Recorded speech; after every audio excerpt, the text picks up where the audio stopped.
Go interactive with Jocelyn. August 21st marks the 5th annual Colliers International Charity Golf Tournament in support of the Vancouver Island Mental Health Society, and we're joined by Executive Director Barnabas Walther to give us a little bit of insight on what people can expect in this year's tournament. Tell me a little bit about the importance, I guess, how these tournaments support the Vancouver Island Mental Health Society. Well, each year we have a tournament like this. So as you said, this is the 5th year, and it's to raise money for help us provide psychosocial support services to individuals who have been discharged from hospital psychiatric units on the island, mostly Nanaimo and north. And without this money, we wouldn't be able to provide those sorts of services. Now, there's a little bit of history with the society. There's a different name. What was the different name, and how long has the society been operating in Nanaimo? Well, the society's been here for about 39 years. And it used to be called the Columbian Center Society because it was begun by a donation by the Knights of Columbus of a house, because at that time there was no place for people who were leaving psychiatric units to live, and that was a big, big problem. So over the years we've expanded. Now we have 5 facilities. So one of the things that came to mind was that we didn't really describe what we did by a title called the Columbian Center Society. And we had a board meeting and a society meeting and decided on the name the Vancouver Island Mental Health Society because that is in fact what we do. So 39 years being a part of the community. So the need for fundraising is paramount for you guys. Oh, absolutely. We get funding from a number of different sources, but it's not really enough to provide the full range of services we want to do. And so we've relied for some years now on fundraising.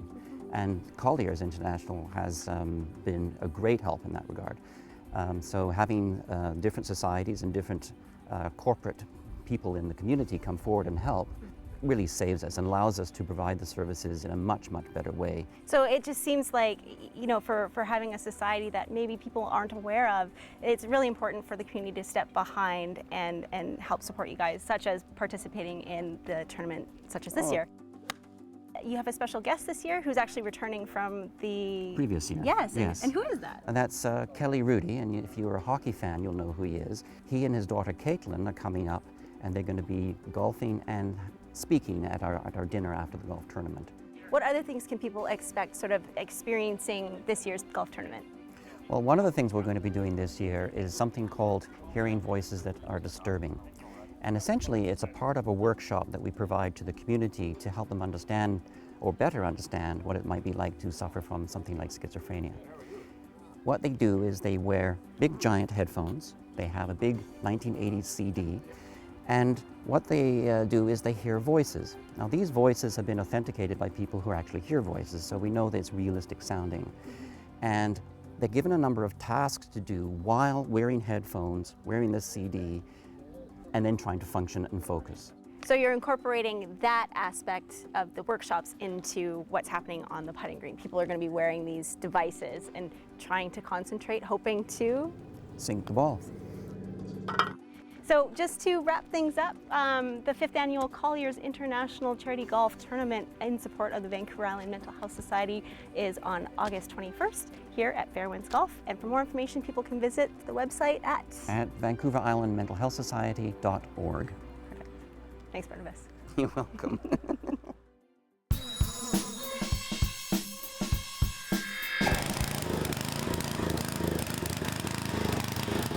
Our club was formed back in 1999, and it's known as the Mid-Island Vintage Tractor and Equipment Club. Our purpose in the club is to preserve the past, and what we do, we restore old tractors and equipment, and we use them out at our field there to do the fall harvest of oats and do our thrashing. During the winter months, we gather at different people's places to work on old engines and tractors and trade equipment and ideas, and help each other with their equipment.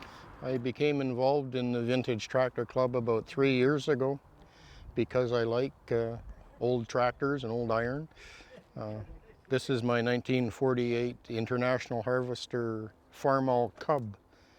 It's the smallest tractor in the line, and Because it's my first, I guess it's my favorite.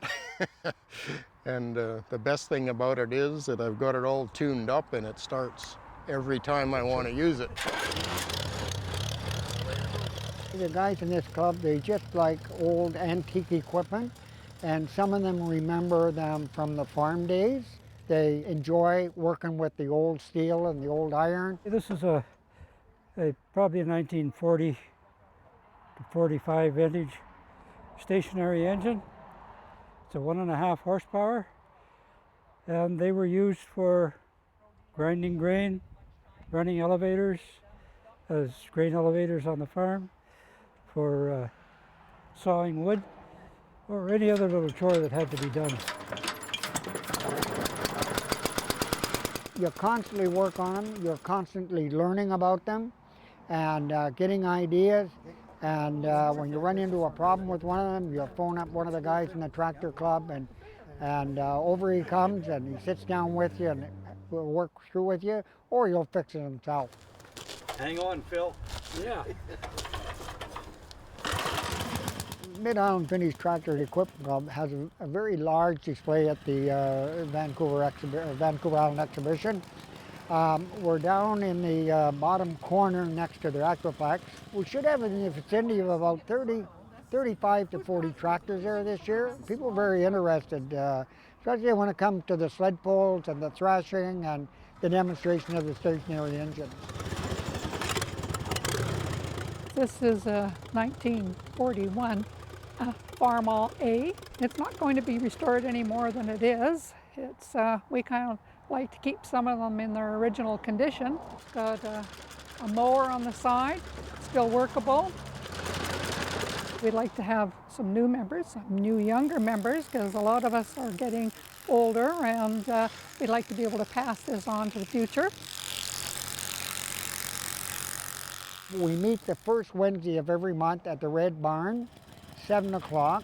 They don't have to have a tractor. We have lots of tractors and engines that they can work on and play with.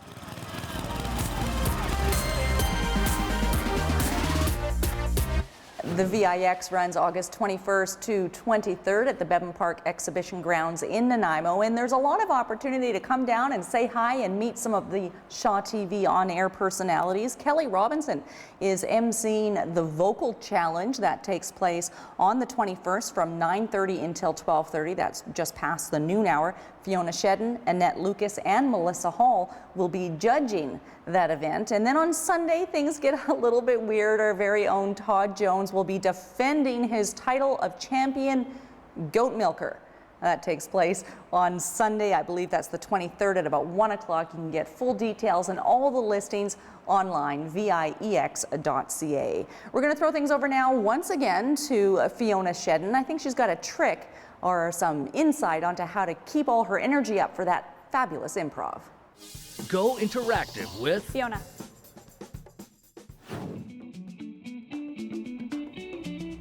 I am in luck today because we're making some food. Now it looks like we could be making a salad, maybe a stir fry, something along those lines, but we're actually doing something completely different. I'm with Carmen Barclay here from Integrative Health Management. Carmen, what are we making? Well, Fiona, we're going to make a complex green smoothie. Aha, now green smoothies are very, very popular these days. I hear a lot about them. And I love making them too. That's great. Why do you think they're so popular right now?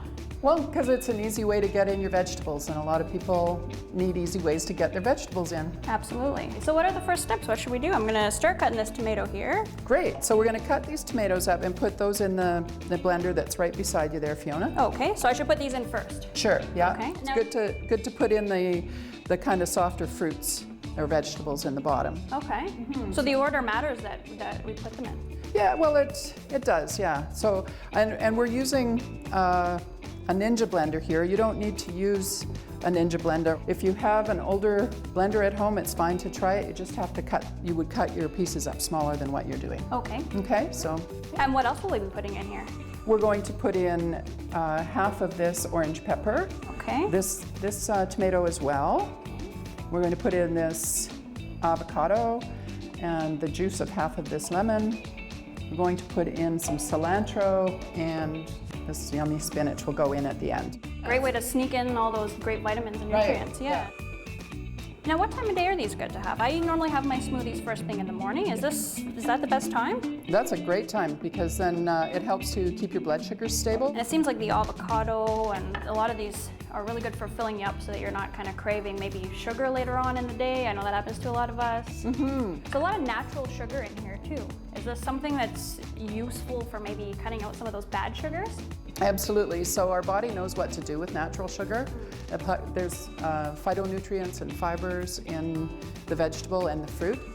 A green smoothie, it keeps our blood sugars stable, doesn't spike them, so we stay full longer, and we don't, that afternoon spike that you were talking about at about 2 o'clock where you need a nap, you don't seem to get those when you're eating whole, real foods like this. Right. So is this everything? Are we gonna add some more? We're just gonna put a little bit of water in. We don't need to put this all in because it's easier to add more than to take water out, so. Okay, so this lid is here. Great, you must have used one of those before. Have a similar one at home. This is my favorite part.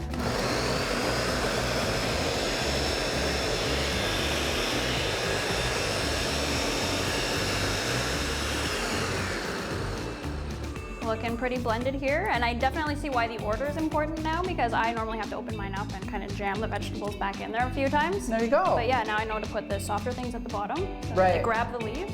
All right. And if you start with cold produce too, it makes the smoothie nice and cold. Okay.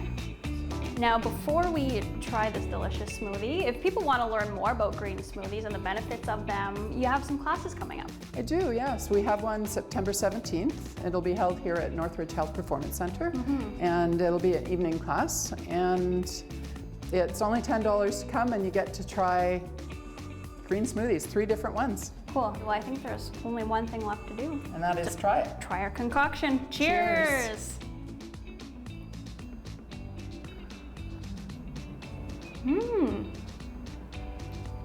I can hardly taste the garlic in there. It's quite delicious though. Yeah. So if you want to come down and make one of these for yourself, Carmen will give you all the tips that you need. Hip-hopping their way to compete in Italy. He's back with a random act of magic. We're planning on working these calories off today and working inside the box on Gabriola Island.